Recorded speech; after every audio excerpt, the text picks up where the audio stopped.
Annamalai sir புதுசாக ஒரு கட்சி ஆரம்பித்து எடுத்து வச்சார்னா அது ஜனங்க கிட்ட ரீச் ஆகிறதுக்கான வாய்ப்பு இருக்குது. இது நெக்ஸ்ட் எலெக்ஷனுக்கான விஷயமா அமையறதுக்கான விஷயங்கள் நிறையவே இருக்குது. அப்படின்னும் போது இது ஒரு பெரிய பொலிட்டிக்கல் சேஞ்சாக தான் பார்க்கணும். அது தமிழ்நாட்டையும் அசைச்சு பார்க்கும், டெல்லியும் அசைச்சு பார்க்கும். ஆனால் தமிழ்நாட்டோட இந்த 2026 எலெக்ஷன் தான் இந்த சேஞ்சுக்கெல்லாம் ஒரு பெரிய பிள்ளையார் சுழியா இருக்குன்னு கூட சொல்லலாம்.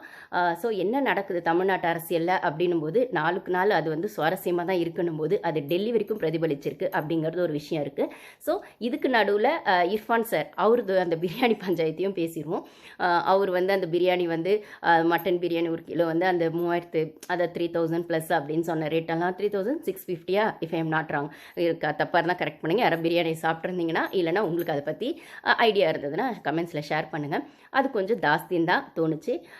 ஸோ என்னதான் பிராண்டடாக அவர் வந்து அது வந்து பிரியாணி இர்ஃபான் பிரியாணி ரிவ்யூ அப்படின்ற இடத்துலன்னு சொன்னாலுமே அவருமே ஒரு ரிவ்யூவராக இருந்து தான் இந்த இடத்துக்கு வந்திருப்பார். நிறைய வந்து ஃபுட் டேஸ்ட் பண்ணியிருக்காரு. ஸோ ஸ்டார்டிங்கில் அவரோட வீடியோஸ்லாம் அவர் வந்து ரோட் சைடு இருக்க கடைகள்லாம் கூட நிறைய வந்து அவர் வந்து ப்ரொமோட் பண்ணி சொல்லி அவங்களுக்கெல்லாம் ஒரு நல்ல ரீச் இருந்திருக்கு அப்படின்னு சொல்லும்போது அவ்வளோ விஷயம் பண்ணவர். இப்போ அடிக்கடி கான்ட்ரவர்சியில் மாற்றாரு அப்படிங்கிறதுல எந்த டவுட்டும் இல்லை. அதை அவர் தெரிஞ்சு பண்ணுறாரா தெரியாமல் பண்ணுறாரா அப்படிங்கிறது தெரியல. ஆனால் வந்து ஆட்டோமேட்டிக்காக அந்த கான்ட்ரவர்சிக்குள்ளே வரும்போதே அவருக்கான வியூஸும் ஒரு பக்கம் ஏறிடுது. அது பாசிட்டிவோ நெகட்டிவோ இந்த ட்ரிக்கை வந்து எப்பயுமே கமல் சார் ஃபாலோ பண்ணுவார். கமல் சார் ஒரு படம் வருது அப்படின்னா அது கண்டிப்பாக கான்ட்ரவர்சி ஆய்தான் ஹிட் ஆகும்.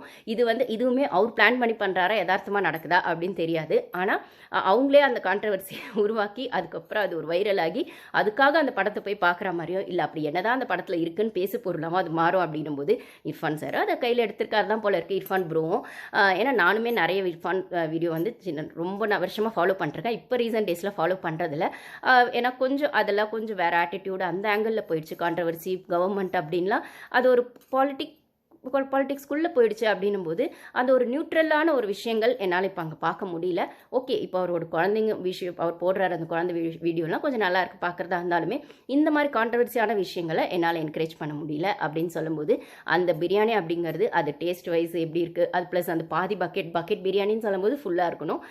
ஆனால் அதுவுமே கம்மியாக தான் இருக்குது அப்படின்னு சொல்கிறாங்க. ப்ளஸ் அது மட்டும் இல்லாமல் அந்த பிளாஸ்டிக் பக்கெட்டில் அந்த சூடாக போடுறது அப்படின்னு சொல்லும் போதுமே அங்கே உள்ள அந்த அலுமினியம் வச்சு அந்த பிளாஸ்டிக் வாசனை வராமலாம் போடணும். ஸோ அந்த குவாலிட்டி வைஸ் சம்திங் இருக்குது. குவான்டிட்டிலையும் கொஞ்சம் அவங்க சொன்ன அளவுக்கு அந்த மட்டன் பீஸ் அந்த மீட் எல்லாம் கம்மியாக இருக்குது அப்படின்னு சொன்ன விதமும் ப்ளஸ் பெருசாக அந்தளவுக்கு வந்து காஸ்ட்லி